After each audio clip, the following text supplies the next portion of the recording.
Este, este proyecto lo inició el doctor Mario Camarena, que es investigador de la Dirección de Estudios Históricos, y Estudios Tlalpenses se hacía un evento cada año. ¿Cuál era la intención? Eh, Hacer que participaran las personas de Tlalpan de pueblos, barrios y colonias. ¿Por qué? Porque aunque ustedes no lo crean, a lo mejor ahorita nos va a dar un poco de risa, pero en ese momento era muy difícil que la gente sobre todo del centro de Tlalpan, de las colonias, se juntara o se reuniera con gente de los pueblos, porque siempre hubo una relación como de confrontación, porque sí trataban y discriminaban de indios bajados del cerro a tamborazos a la gente de los pueblos. Entonces era muy difícil poder conjuntar a la gente para intentar resolver algunas situaciones.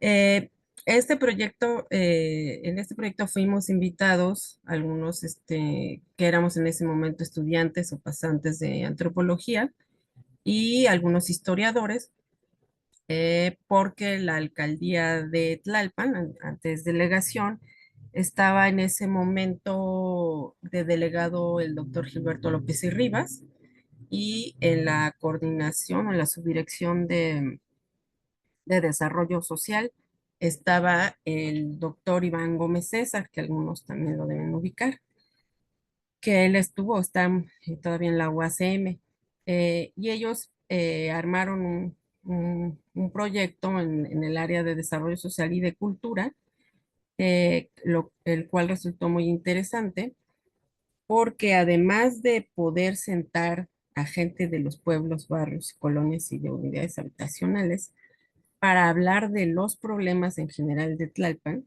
¿no?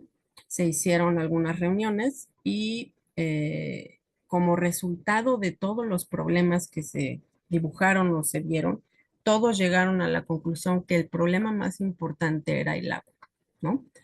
Y entonces se planteó que había que hacer una investigación, ¿no? Respecto a eso, y se les conminó a participar, es decir, no solamente los estudiantes y los profesores que estaban en ese entonces, iban a tener una voz, ¿no? Sino también la gente de estos espacios en este territorio.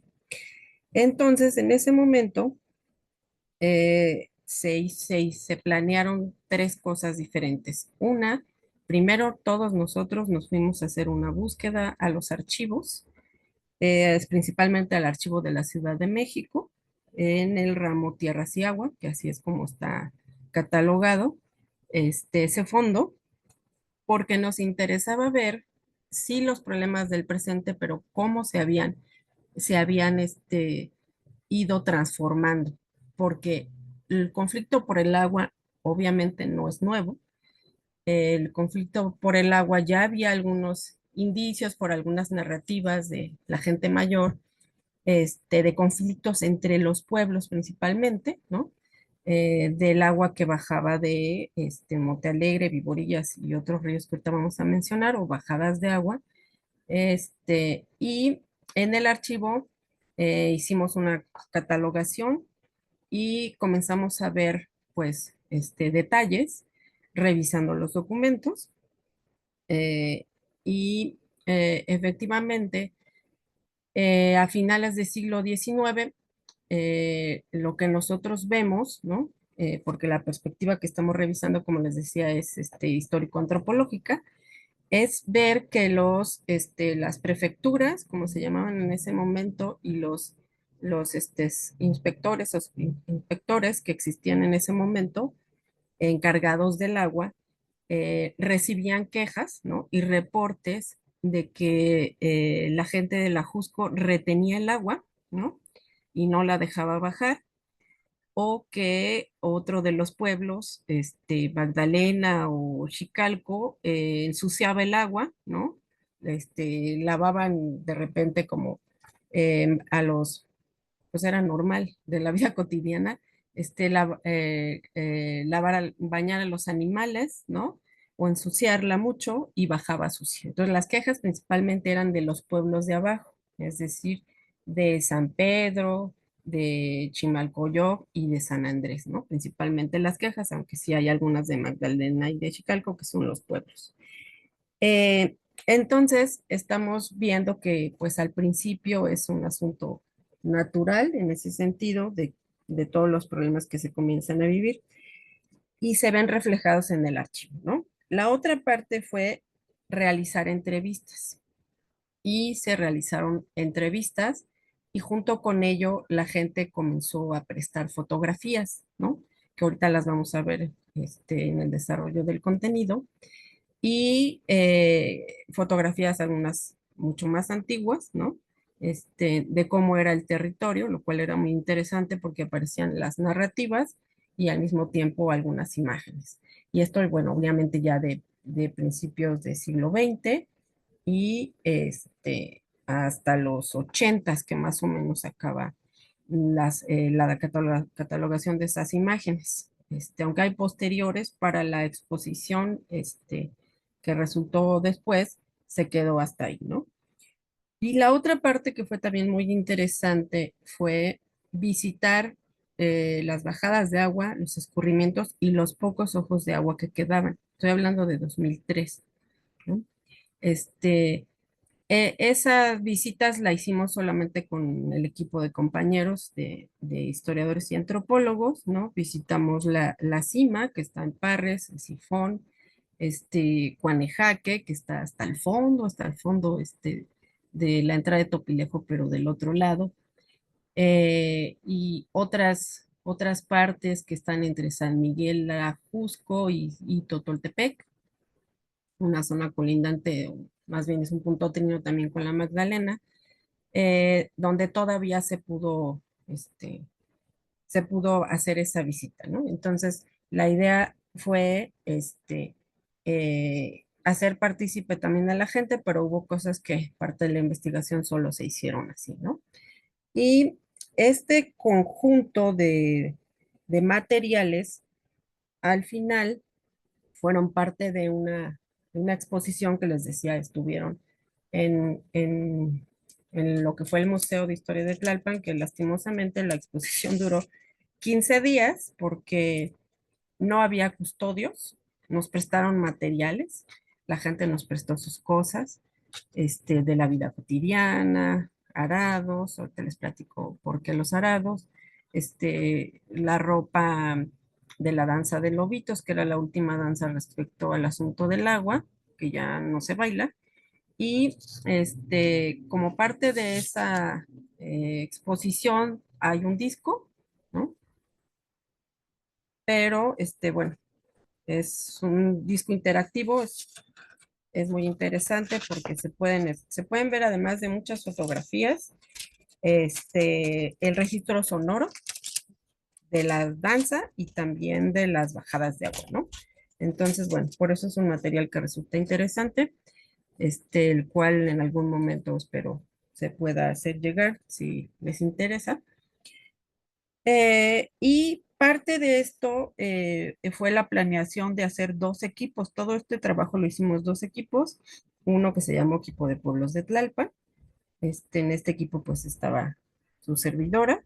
Y otro equipo que se llamó Tlalpan Ajusco Medio, que se encargó de hacer el registro tanto de las narrativas como de las fotografías que vamos a ver.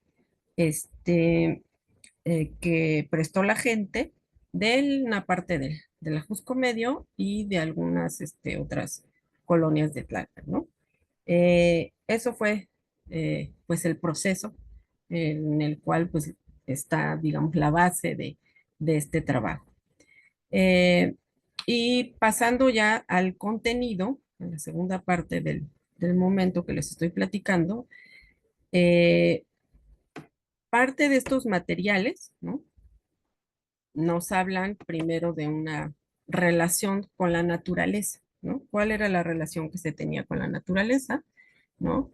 Y era en un primer momento, además de identificar o de revisar algunos mapas, ¿no? este, fue identificar cuáles eran los que la gente narraba, ¿no? De parte de estos diferentes pueblos y barrios, como el barrio Niño Jesús, y a identificar en las narrativas por dónde es que escurre el agua, por dónde pasaba el agua, y hay cosas muy interesantes, ¿no? Como saben, pues principalmente el agua pues viene de la parte alta, ¿no? De lo que se conoce como río San Buenaventura, en otras partes se conoce como, este, si alcanzan a ver dónde pongo el cursor, es el mapa de Tlalpan. ¿Sí, sí se ve? Sí se ve. Gracias. Se ven aquí los escurrimientos, ¿no? Y en algunas partes se llama San Juan de Dios, pero todos son bajadas de ese lado. La otra es que venía de Monte Alegre, ¿no? Es la narrativa también de la gente de Monte Alegre, lo que se conoce una parte como Viborillas, que está entre Ajusco y San Nicolás, ¿no? Esa parte es interesante y luego cómo baja, ¿no? Este, en la parte aquí viene San Buenaventura, San Miguel Ajusco y cruza por todo este lado. Eh, Estas imágenes que ustedes están viendo son parte de lo que la diseñadora que nos hizo el disco interactivo, María de Jesús Martínez Velasco, ¿no? Ella nos apoyó para hacer el disco interactivo. Estas son imágenes de su tesis. Su tesis puede ser consultada si les interesa. Es sobre comunicación, pero trae la parte ya no tan técnica. Esta es la parte que les estoy enseñando. Este, que nos relata, bueno, cómo realizó el disco, pero si les interesa, les paso al final el dato. Bueno, se hicieron de todo el material, como les decía yo, 6 temas, ¿no? Cómo está conformado el territorio, la geografía, la parte ecológica, los rituales y las leyendas en torno al agua, los usos y consumo que tendrían que ver con la vida cotidiana, los conflictos más importantes que ya les empecé a comentar y la parte de la urbanización, ¿no? Aquí, por ejemplo, nos dice muy bien cuáles son esas bajadas de agua, viborillas, que todavía algunas de estas están, ay, perdón, algunas de estas están todavía vivas, ¿no?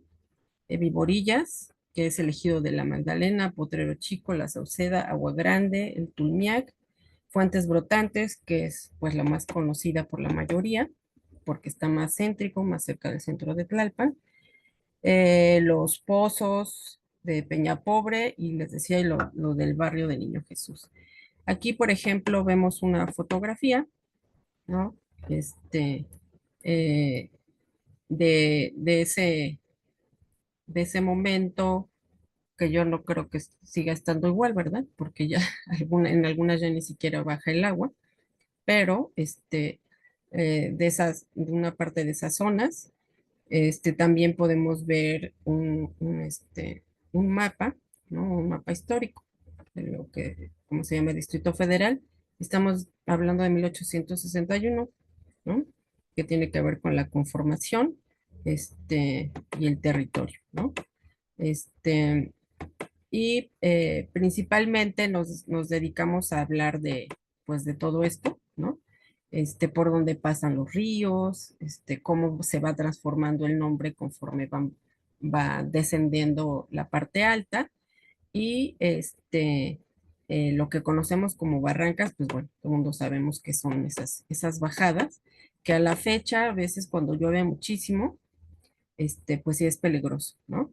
Es peligroso, no es recomendable cuando llueve mucho estar en estas zonas, sobre todo en las bajadas que hoy conocemos como barrancas, ¿no? Porque si son peligrosas, baja mucho. Desafortunadamente, pues toda esta agua va a dar a- al drenaje, ¿no? Este, es decir, no se capta. Y estas otras imágenes, pues son también de otros escurrimientos. Aquí vemos entre San Miguel Ajusco y la Magdalena, que es la parte del ejido, ¿no? Que son fotos que es del ejido de la Magdalena, que se lograron sacar en algún momento, y de la parte que se conoce como Río San Buenaventura. Eh, una vez que se revisó toda la parte geográfica, la parte de los... Y Sagún, el nativo de Sagún, es el que mm, Perdón, no la escuché. Era un micrófono abierto. Ok. Continúa. Este, y algunas imágenes pues, donde todavía baja el agua, ¿no? Eh, lo que tenemos entonces en este otro momento, que comenzamos a hablar de la parte de la utilidad y de los usos del agua. Vamos a retomar un poquito más adelante lo de vida cotidiana, pero ¿qué es lo que comienza a pasar en esta región? Comienzan a sentarse varias fábricas, ¿no? Muchos, si son de Tlalpan, las ubican perfectamente, las fábricas de papel y las fábricas textiles, y comienza a haber un acaparamiento del agua. Digamos que es el primer momento, ¿no?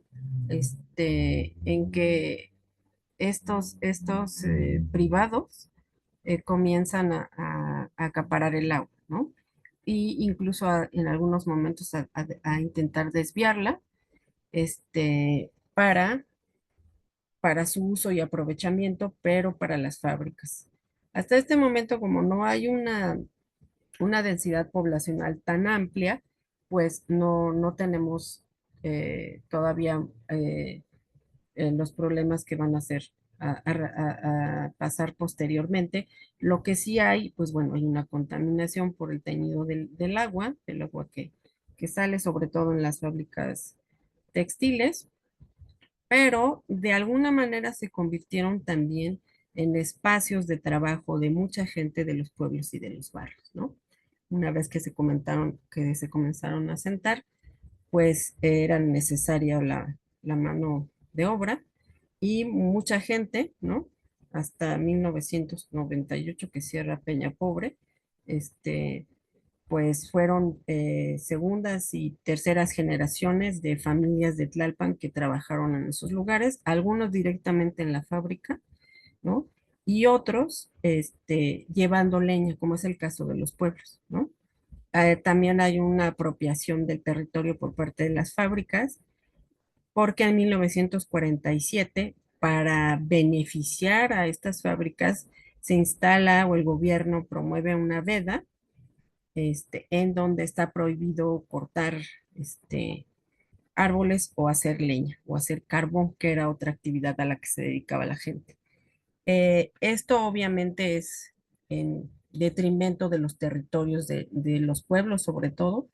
Eh, Se instaura una guardia del bosque, y estos guardias dicen que la mayoría eran de Ajusco, tenían incluso la facultad de detenerte y de poderte matar, ¿no? Entonces sí hay narrativas en donde la gente va a cortar leña o la gente está realizando carbón y llega los guardabosques, y desafortunadamente pues las narrativas son que pues sí mataban a las personas de los pueblos que incluso estaban en sus propios territorios, pero que, pues bueno, las fábricas textileras y de papel que se apropiaron de estos territorios, este, eh, decían que eran suyos, ¿no? Y entonces las personas que se dedicaban a recolectar leña o a bajar leña tenían que tener un permiso de las mismas fábricas, ¿no?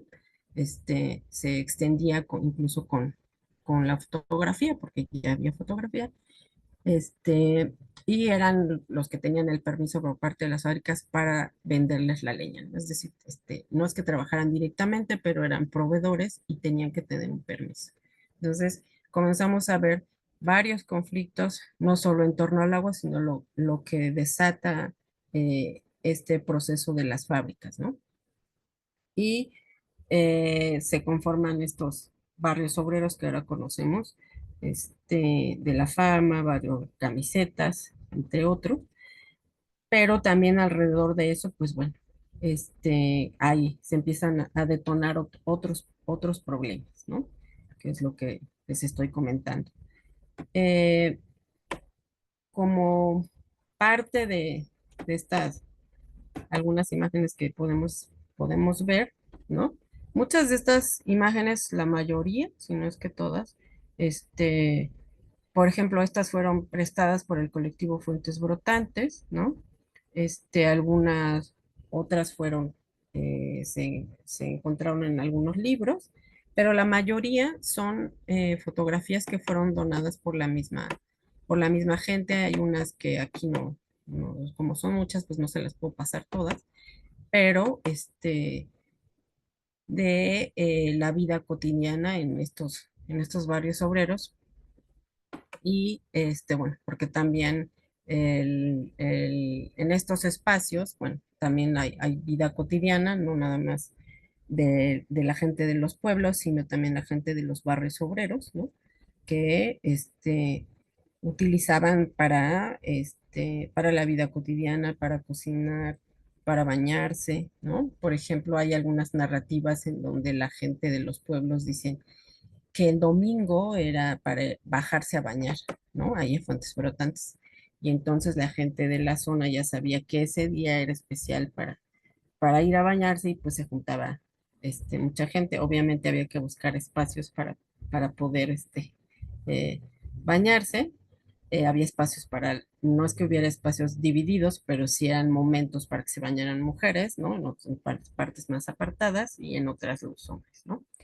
Este, y eso es en torno a las muchas fábricas, porque aquí pues tenemos algunas, pero el corredor de la utilización de esta agua, o de la utilidad, perdón, de esta agua, eh, comprende estas fábricas textileras y de papel, pero también es como un triángulo, porque también corresponde a la parte de la zona de lo que fueron los barrios obreros de la Magdalena, ¿no? De la Magdalena Contreras, es decir, del otro lado. Eh, y fue un corredor fabril muy importante y donde, pues obviamente el recurso eh, todavía era más o menos abundante, ¿no? Pero posteriormente, pues bueno, por otras cuestiones, las fábricas comenzaron a cerrar y aquí vemos, por ejemplo, algunas imágenes, como que algunos habrán ya visto algunas, capaz que los que son de Tlalpan tienen familia que trabajó en estos espacios, ¿no? Este, Aquí se pueden ver las ruedas hidráulicas, ¿no? Es por donde corría el agua y la parte de los hilados donde están los telares, que es la parte de abajo. Este, Toda esta información, junto con las fotografías, se hicieron y se realizaron cédulas. Aquí en estas imágenes que yo les muestro, no vienen las narrativas, pero en la parte de las cédulas sí fueron muy importantes para la exposición, aunque eso viene en el CD interactivo. Eh, y como parte de esta relación en torno al agua y la vida cotidiana, también está la parte de las celebraciones, o la parte ritual, la parte de las leyendas, ¿no? En el caso de los pueblos, principalmente, por ejemplo, aquí viene un pedacito, dice, había una sirena y había agua y ahí salía la sirena en un borbotón, pero el agua no corría, sino era como una laguna, también una cueva, pero no se sabe del lugar. En las narrativas que pudimos recoger la parte ritual, se puede ver la vinculación que hay con los ciclos agrícolas, la relación con las cuevas, ¿no? Por la petición de la lluvia. Todavía hasta hace algunos años yo pude hacer algunas entrevistas, aparte de este trabajo, y las narrativas de la gente mayor sí nos cuentan de apariciones, ¿no? En torno al agua, y que venía gente de Morelos y gente de los pueblos a hacer ofrendas en algunas cuevas, ofrendas de comida, ¿no? Principalmente, este, mole, fruta, pollito, tamales, ¿no? Hay algunas narrativas que incluso dicen que algunos muchachos o niños entraban y se comían las cosas, ¿no? Eh, pero bueno, no es que desconocieran para qué se hacía, ¿no? Pero sí llegaban a realizar estas cosas, pero están relacionadas igual, con el entorno al agua, y estas peticiones para lluvia se hacían en el inicio de febrero a mayo, hasta que llovía. Y también se hacían ofrendas para que dejara de llover, ¿no? Estas ofrendas eran de septiembre a noviembre, que todavía está lloviendo, pero a veces llovía mucho y tampoco era tan bueno para las cosechas, ¿no? Estamos hablando principalmente del asunto de la milpa, ¿no? Que tiene que ver con no solo con el maíz, sino las otras cosas los otros alimentos, perdón, que se siembran, o que se sembraban, porque no todos lo siguen haciendo, muy pocos. También el haba y el frijol, ¿no? Y la calabacita. Este, y en las narrativas, ¿no? Este, hay varias leyendas, ¿no? No los voy a contar, todas, pero hay una muy, muy particular que a mí me tocó levantar, que forma parte de otro, esa sí es una publicación de un libro, sobre una curandera, este, en donde ella sí me relata cuál es el ritual y qué haces para pedir la lluvia. En el caso de ella, obviamente la región, aunque en algún momento fueron hablantes de náhuatl, ¿no? La gente mayor todavía llegó a hablar náhuatl. Ella, por ejemplo, hace unas narrativas acerca de los nahuatotos, que es la parte simbólica de los niños del agua, ¿no? Y ella me habla de un ritual donde te tienes que preparar, ¿no? Tienes que hacer ayuno, no tienes, no tienes que tener contacto con tu pareja, y porque tienes que estar preparado para ir a golpear la serpiente de la cueva, ¿no? Esa narrativa, se puede encontrar en varios lugares, en varias regiones, pero a mí la verdad me fue muy grato y muy sorpresivo poder conversar con alguien que en algún momento incluso hereda digamos, la responsabilidad de pedir tanto que llueva o que deje de llover, ¿no? Y bueno, como el proceso es muy fuerte, lo que relata ella es que terminas muy cansado, ¿no? Terminas muy cansado de golpear la serpiente de piedra que está en la cueva. En este caso, yo levanté esa narrativa del pueblo de Chicalco, ¿no? Doña Simona, la verdad, fue muy generosa, un poco desconfiada al principio, pero después ya me tuvo confianza de contarme más cosas. Y en torno al agua, bueno, de estos usos y significados, les decía que están apegadas al ciclo agrícola, y que estas ritualidades hasta el presente, ¿no? Ya no hay registros de ofrendas en las cuevas, pero, pero sí en torno al ojo de agua, a los ojos de agua, principalmente en el Ajusco. Ahorita estamos viendo en las imágenes la piedra encantada, que yo creo que muchos han oído hablar de ella, y si no les platico rápidamente, es una piedra enorme, enorme, enorme, que está en la entrada para Fuentes Brotantes. Y es parte también de esta cuestión simbólica en donde la gente le atribuye este, apariciones, ¿no? En este caso, esta piedra, ¿no? Aquí hay una familia retratada, ¿no? De la familia Rojas. Esta piedra existe, todavía está ahí, es una piedra enorme, pero parte de los usos y significados, principalmente en torno a la parte de los símbolos o del significado, se le atribuyen la aparición de la Llorona, el Charro Negro, que son más conocidas, los chaneques o las brujas, ¿no? Y es tan importante esta piedra para el caso de los barrios, estamos hablando de los barrios obreros en este asunto, porque la gente de verdad en sus narrativas platica las cosas que les pasaban, las apariciones, ¿no? Las enfermedades en torno al agua. Y, por ejemplo, hay aquí un pequeño extracto que voy a leer. Muchas leyendas se formaron en torno a fuentes brotantes, tanto que existen registros de que en la Piedra Encantada se realizó un exorcismo. Se hablaba mucho de la Llorona, de una carroza, un jinete, una cabeza, el charro negro, las brujas, perros diabólicos y apariciones misteriosas. Efectivamente hay narrativas, ¿no? No se realizó una vez exorcismo, se realizaron varios hasta donde sabemos. Este, y es interesante, ¿no? Esta parte de los significados en torno a los espacios en donde circula el agua, ¿no? En donde corre el agua, ¿no?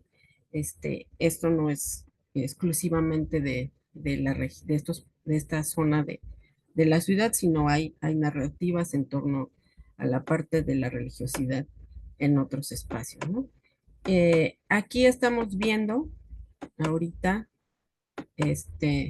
bueno, al señor don Pablo Navarro Mero, que fue uno de las personas que nos narraron varias cosas, y estamos viendo la piedra del cuartillo. La piedra del cuartillo es muy famosa, ustedes la teclean y les va a salir.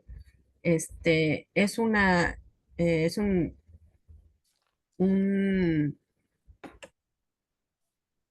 pues podríamos decir ahora, porque sí, eso es prácticamente, es una piedra prehispánica, obviamente, tiene 4 mazorcas por cada lado, y bueno, fue encontrada en una parte del cerro, y luego fue bajada en la parte de la Jusco a la parroquia. Ustedes pueden visitar la parroquia y la piedra del cuartillo se encuentra ahí. Y esta piedra del cuartillo está relacionada, obviamente, con los maíces, con el ciclo agrícola y con la petición de lluvia. Es más, a esta piedra del cuartillo que está ahí, la gente le lleva ofrendas hasta la fecha. Le lleva ofrendas de fruta principalmente o le ponen veladoras, ¿no? Y todas tienen que ver con la petición de que la milpa se dé, ¿no? Se dé bien, y esa parte es interesante. Eh, Esto es en torno a la región de los pueblos. Estas imágenes que estamos viendo, ¿no? Este, ya rápidamente les platico, son las misas que se hacen en torno al Ojo de Agua. En este caso es el 3 de mayo en el Ojo de Agua de Santo Tomás Ajusco, que en realidad es la comunidad de la Ajusco. Y la otra imagen que está del otro lado es la de las pocas fotografías que se tienen de la danza de lobitos que les decía yo, que es una danza donde se representan animales que se van a cazar, ¿no? Es decir, aquí también vemos al que lleva el tambor y la flautita. De esta se pudo hacer el registro también, porque no nada más hacían la danza, sino van a la bajada de agua y ahí tocan, ¿no? Este, esta danza ya no existe. En ese momento, estamos hablando de 2003, em, las personas de la familia que se dedicaban a eso, pues no sabemos si logró transmitirlo. La verdad no le dimos nosotros seguimiento, pero ya la danza incluso no se bailaba, ¿no? Para la exposición nos prestaron los trajes, el tambor y la flautita, pero como les decía, como no había custodio, no recuerdo qué se llevaron, si el tambor o la flautita, y bueno, nos dio casi el, el no sé qué, porque, bueno, nosotros, la gente nos prestó con de muy buena fe sus cosas, y por lo menos que podíamos hacer era cuidarlas. Nosotros hacíamos un acompañamiento, pero no podíamos estar todo el día en el museo y bueno, la delegación no se comprometió, ¿no? Como debió haber sido para el resguardo de los materiales. Estas son imágenes igual de lo que ahora se hace en la misa y las tres cruces se van allá. Estas ya son parte de la vida cotidiana, de lo que les platicaba hace rato. Me interesaba este trabajo de las imágenes más que nada, ¿no? Aquí hay también fotografías, ya vimos de los niños bañándose y esta otra de la gente que lavaba en el río, ¿no? ¿Cuáles son los principales conflictos que comienza a haber ya más acercándonos a los 50, 60? La gente no tiene red de agua, ¿no? Y las colonias que se comienzan a asentar en el Ajusco Medio, pues tienen que cargar el agua, como en todos los pueblos en algún momento, para tenerla contenida en algunos recipientes y a través de animales. eh, los burros, hay una parte creo que todavía en Xochimilco, hacia Tlalpan, que la suben así. Eh, y empieza a suceder el entubamiento, ¿no? Ya de la parte de la urbanización se empieza a entubar el agua y se comienzan a hacer lavaderos públicos que ya en ninguno de los pueblos de Tlalpan existen. Aquí vemos imágenes de San Pedro Mártir, que es la parte de abajo de los lavaderos, para que la gente ya no fuera a lavar al río y y se comenzó a poner hidrantes, ¿no? Es decir, a confinar en un solo lugar el agua, eh, como parte de las políticas públicas, ¿no? Efectivamente. Pero lo que comienza a pasar es que comienzan a haber tomas clandestinas, ¿no? El agua ya no llega de la misma manera. Antes, tú abrías, cuando ya habría red en las casas, tú abrías la llave y pues podías tener agua a cualquier hora y después comienza a faltar, comienza a comienzan muchos de los conflictos que son los que detonan esta investigación en torno a por qué en ciertas colonias de Tlalpan sí hay agua, sobre todo en las zonas residenciales y en las unidades habitacionales, pero en los barrios y en los pueblos comienza a faltar, ¿no? No solo es por la falta de planeación urbana, es por las tomas clandestinas y por el otro problema que hay ahora, que es el huachicoleo del agua. Es decir, la misma gente de algunos lugares, sobre todo en este caso de la Magdalena, que son los, los piperos, como se les conoce, ellos lo que hicieron fue hipotecar, hipotecar su ejido para poder comprar estos carros tanque. Y pues bueno, tienen ahora una asociación muy importante que le distribuye al gobierno el agua, igual que una parte de Topila, que también ellos hay una asociación ahí. Y ellos mismos pues saben y conocen por dónde pasan las tuberías, dónde están las válvulas, dónde están y eh, también participan de este problema, ¿no? Y bueno, como parte de la urbanización, ya para cerrar, es esta parte de la necesidad de mucha gente de venirse a vivir a la zona. Y esto también detona parte de la escasez, les decía, las tomas clandestinas, que también no es que la gente las haga, sino gente de la misma delegación que conoce por dónde pasan los tubos, pues hacen todas esas tomas clandestinas y hay a la actualidad lugares donde aunque está la red no llega el agua, ¿no? Eh, ese es parte del problema, ¿no? Y de el desvío del cauce. Ya para terminar, porque pues sí podemos decir que no está, esta investigación es de 2003, no está actualizada, podríamos decir que nos falta pues toda la parte del presente, lo que estamos viviendo. Esta, por último, esta imagen es de la colonia Cultura Maya y es de los años este, 80, 90, es donde recuerdo. Y bueno, lo único que retrata es algo que se vivió en los pueblos y en los barrios tempranamente, que es las llaves del agua, los hidrantes para poder tener agua para uso de la vida cotidiana, ¿no? Para las necesidades de la gente. Pues a grandes rasgos, esta es la, lo que yo les quería platicar el día de hoy. Este, y yo cerraría aquí. Voy a dejar de compartir. No sé, si alguien quiera comentar algo, nos quiere contar algo, algo así.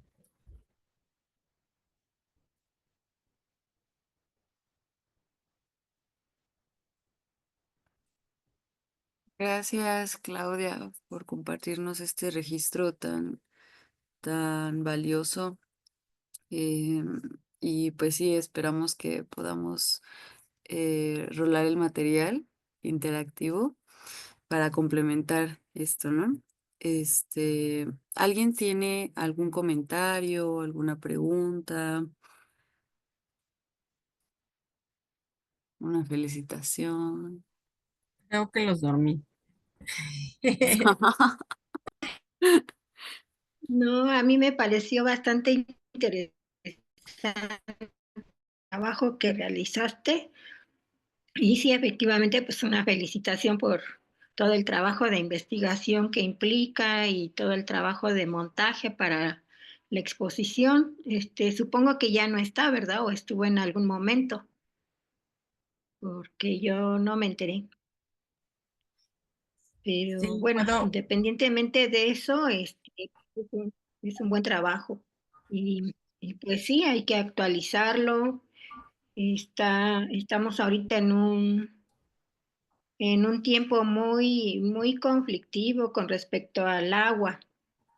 Entonces habría que pues emprender una lucha contra los megaproyectos que como vimos en la sesión anterior del taller de agua, que ellos consiguen concesiones de agua y pues explotan todo lo que pueden y con cualquier cosa ya tratan de subsanar, ¿no? Ese favor que tienen. Entonces es importante que sí que tomemos conciencia, que haya mucha gente que esté tomando conciencia y que pues demos la lucha para que esto no suceda y para revertir pues las concesiones, porque también según entiendo, esas concesiones si no las ocupan las pueden vender, o sea, las puedes transferir a otras personas. Y luego, este, pues hay que dar la batalla. Hay que dar la batalla y que no se sigan, bueno, que se echen para atrás todas estas concesiones, porque bueno, a mí me dio mucho coraje enterarme de que las chicas que están en Fuentes Brotantes hablaron con esta Gaby Osorio y pues que se hizo de la vista gorda, que ella no estaba en ese periodo, pero cómo no, ahorita está gobernando y puede hacer lo que el pueblo le pida. Para eso, porque se adornan mucho con el dicho de que con el pueblo todo y sin el pueblo nada, pues que lo hagan efectivo, ¿no? así Ese es es. mi punto de vista. Hay que exigir y presionar. Sí, sí, Leona, nada más rápidamente. Efectivamente, la exposición duró 2 semanas, ¿no? Porque cambiaba de delegado, sí, o delegada, me parece, y ya no quisieron retomar el proyecto, ¿no? Entonces, a pesar de que en realidad no les costó, ¿no? Lo único que hicieron fue contratar a algunas gentes de cultura, pero para la museografía, pero no. Y en la parte de la actualización, pues sí tenemos Patio Tlalpan, tenemos el problema de no solo de las inmobiliarias privadas, sino del INVI, ¿no? En algunos pueblos tenemos proyectadas la construcción de algunas unidades habitacionales de línea. Entonces, pues bueno, hay que estar ahí, no hay que bajar la guardia. Sí, Fer, Fernando. Eh, Buenas noches, muchas gracias. Bueno, antes que nada, Claudia, te felicito mucho por la presentación.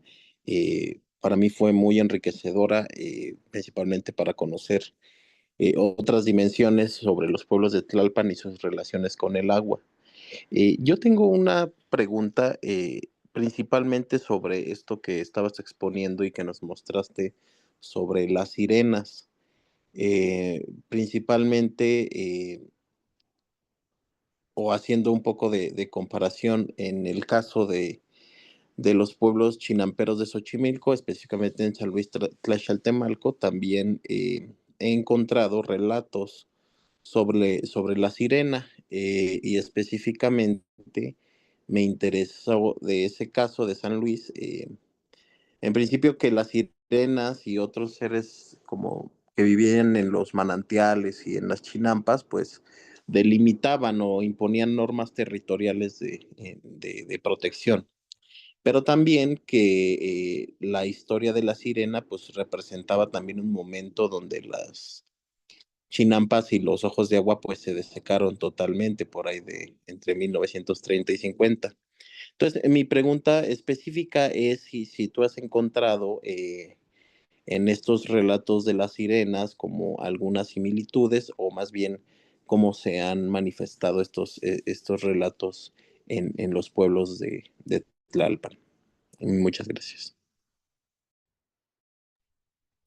sí, Fer, la verdad, ese relato de la sirena es dentro de los otros relatos, ¿no? Entre los nahuatotos y las apariciones de la Llorona, que están muy asociadas sobre todo en los pueblos y en la región de Fuentes Brotantes, esa narrativa de la sirena es como aislada, o sea, no es el común de las narrativas, ¿no? Este, pero sí creo que había más, ¿no? Porque había mucha relación, no solo de parentesco, de compadrazgo y de relaciones comerciales con Xochimilco, ¿no? Esta de la sirena es de la parte de Parras y Topilejo, ¿no? Que está más asociada en relación geográficamente, aunque todos los pueblos tienen narrativas de ir de compras, no al centro de la ciudad, sino a Xochimilco, ¿no? Este, creo que hay, eh, déjame buscarte la referencia, hay una tesis sobre leyendas, este, me parece que es de alguien, ahorita se me fue el nombre, pero no sé si ella tenga esa recuperación. Por ahí aparece en internet, pero no está la tesis, ¿no? Hay una referencia, este, pero sí es un poquito, o al menos en las narrativas que encontramos en general, este, eh, es como de las poquitas, dos o tres que hablan de eso, pero igual en el material, pues se los puedo hacer llegar, ¿no? Para que también tengan esa referencia. Gracias. Sí, Mayagüel.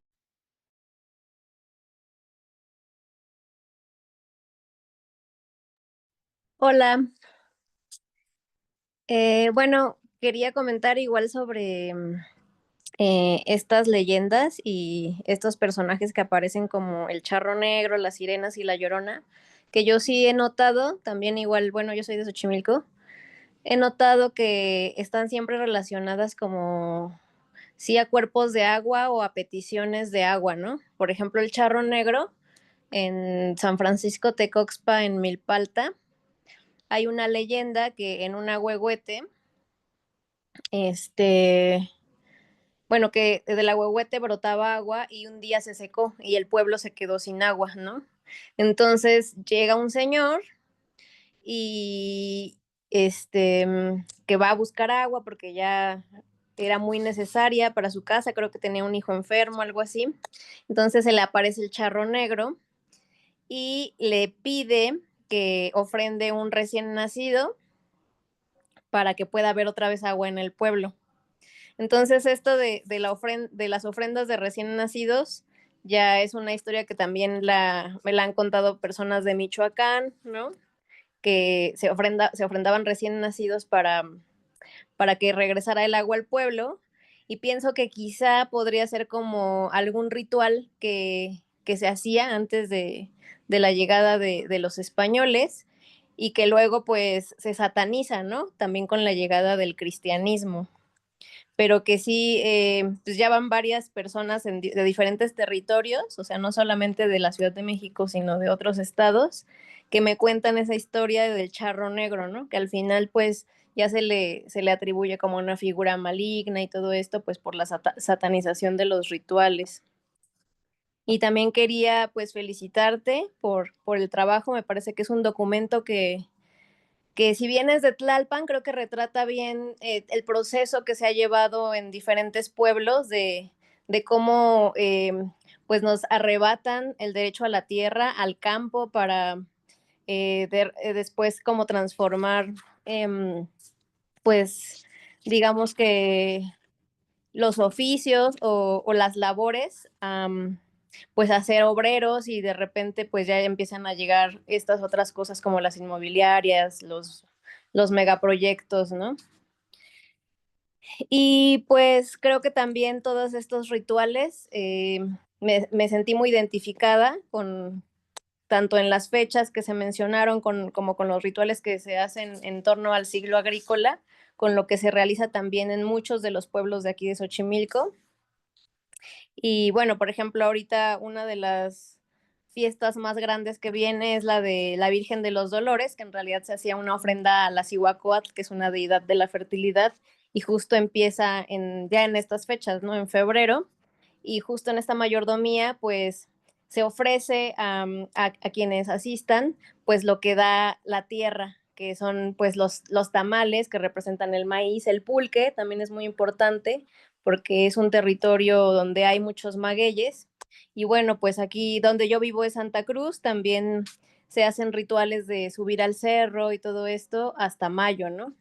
Entonces creo que este trabajo que realizaste, pues me parece que es un retrato pues del despojo de agua que han sufrido los pueblos, ¿no? Que es un modus operandi que no solo surgió en ese territorio, sino en muchos otros territorios. Gracias, Mayagüel.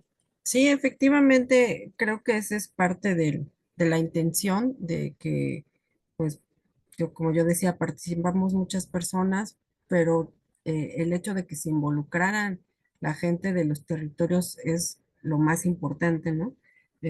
Por eso se pudo llevar a cabo. Y hay estudios, este, de Joana Broda, ¿no? Que hablan de los cerros, en el caso del valle, de la Náhuac, de los cerros, de los lugares donde se hacían rituales y donde se ofrendaban niños. Efectivamente, eso sí está, hay registro de eso, no solo en el Valle de México, sino en otros territorios.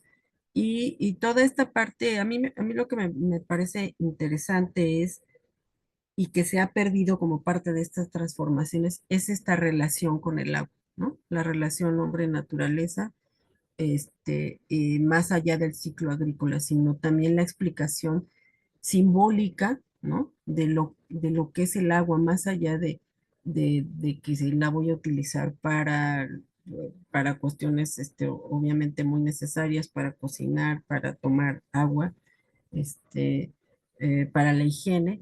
eh, pero hay un despojo, como bien dices, de los territorios, del agua, porque después de la veda del 47 no solo es la veda de no cortar, que no podían hacer uso de su propia leña, sino también se supone que no puede haber perforación de pozos de agua.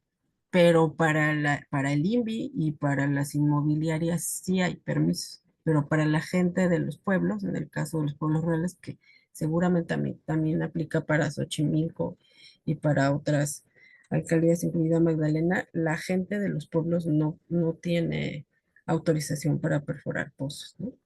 Entonces, sí es un despojo, sí, del líquido como tal, pero también de toda la cosmovisión, ¿no? Y de la relación con la naturaleza, que eso es lo que a mí me parece que es muy complejo que se ha perdido en muchos lugares. Y lo que queda ahora, pues, es la bendición de la semilla, ¿no? Y estas ofrendas en algunas fiestas y lo que se realiza, ¿no? Que es parte de las prácticas culturales, ¿no? En general. Pero sí, muchas gracias. Mm, Pues muchas gracias, Claudia. No sé si alguien más tenga una pregunta, algún comentario, eh, para ya ir cerrando la sesión. Ay, creo que se trabó mi computadora. No. ¿Me escuchan? Sí, Sí, sí, tiene la Sí. mano Lorena levantada. Ah, ok. Adelante, Lorena. Gracias, buenas noches a todos. Yo soy de aquí de Barrio San Antonio, Culhuacán. Me interesaría saber si en base a este tipo de proyectos, estudios o información recabada, se podría también vincular para hacer, pues, a la vez propuestas, ya que ustedes tienen un análisis, pues, profundo de cómo, porque al principio escuchaba yo que estas eh,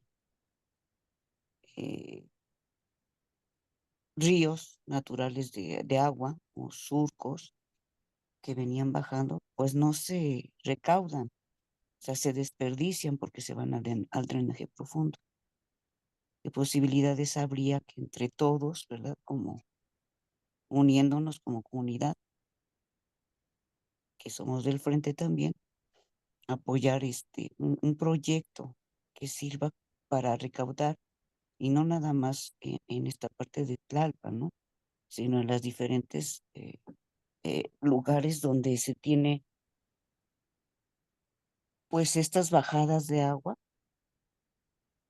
que son importantes y que pues no están siendo aprovechadas. Porque de alguna manera no podemos nada más pues echar la culpa que sí la tienen a la mala distribución. Realmente tenemos que ser también personas de reacción proactiva para poderlo solucionar también, porque eh, son procesos y pasos a seguir, ya estamos conscientes, pues ahora es proponer y hacer, ¿no? Para obligar a su vez, yo tengo fe que eso se puede lograr con el tiempo, obligar a que sean políticas públicas respecto al agua en todos los aspectos más equilibrados, ¿no? Más equitativos, no igualitarios, sino equitativos. Y pues también me interesaría mucho eh, si sabe de algún estudio que también de este tipo, como el que hicieron ustedes en Tlalpan, se haya hecho por esta parte de Culhuacán. Para nosotros es bien importante rescatar todo esto y no quede nada más en manos pues de personas que no tienen esa eh, afinidad o empatía de compartir. Es cuanto. Gracias.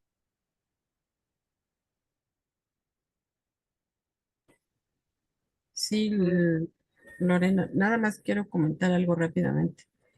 Pues sí, sí hubo, porque ya no se terminó de llevar a cabo, un proyecto de la recuperación de las barrancas.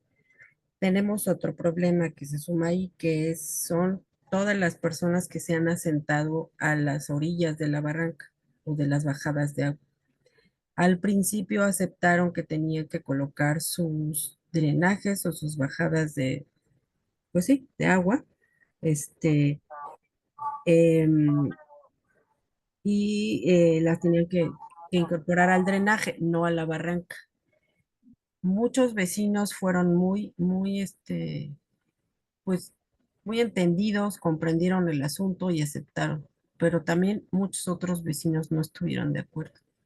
Y por eso sé que se paró el proyecto, ¿no? Porque la idea era que cuidar que la bajada de agua para que pues, después se pudieran reutilizar y que siguiera bajando el agua limpia, pero también ahí algunas, al menos esta política pública que sé que se realizó en algunas partes de estos pueblos, algunas personas no aceptaron, se pusieron muy violentas, ¿no? Ya hasta donde no se ha retomado, tendría que volverse a hacer conciencia sobre eso, ¿no? Pero, pues como dicen, hay que insistir, ¿no? Hay que insistir. Nos hace comentario Carmen en el chat, dice, el agua es un elemento sincronizador de la leyenda del calendario ancestral, identidad y la pertenencia de los originarios que las instancias deben respetar. Aquí en el canal nacional se hablaba de la serpiente de agua con las lluvias, del cincuate, de la madre del agua, así como a la madre del viento, los ojos de agua que le hacían ojo a los niños. Sí, efectivamente, sería interesante que a lo mejor pudiéramos hacer una recopilación sobre esas narrativas, ¿no? Y probablemente experiencias. Gracias.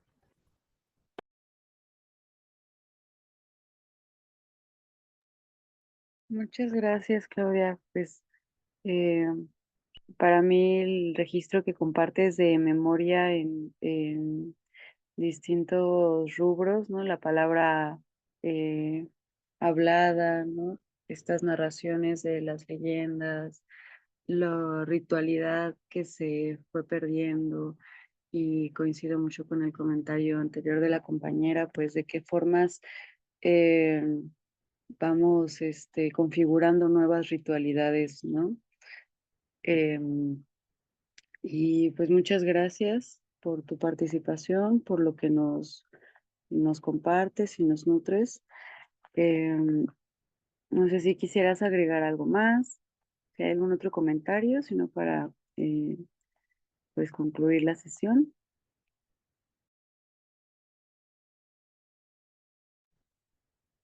Bueno, pues muchas gracias a todos por tomarse el tiempo de estar en esta sesión. Nos estaremos viendo la siguiente semana en este mismo día y horario, miércoles a las 8 p.m. para dar seguimiento a las actividades del taller. Y pues seguimos en contacto, Claudia, para programar los siguientes comparticiones del material didáctico. Muchísimas gracias a todos y buenas noches. Gracias. Buenas Muchas gracias a noches. todos. Buenas noches. Buenas noches. Gracias.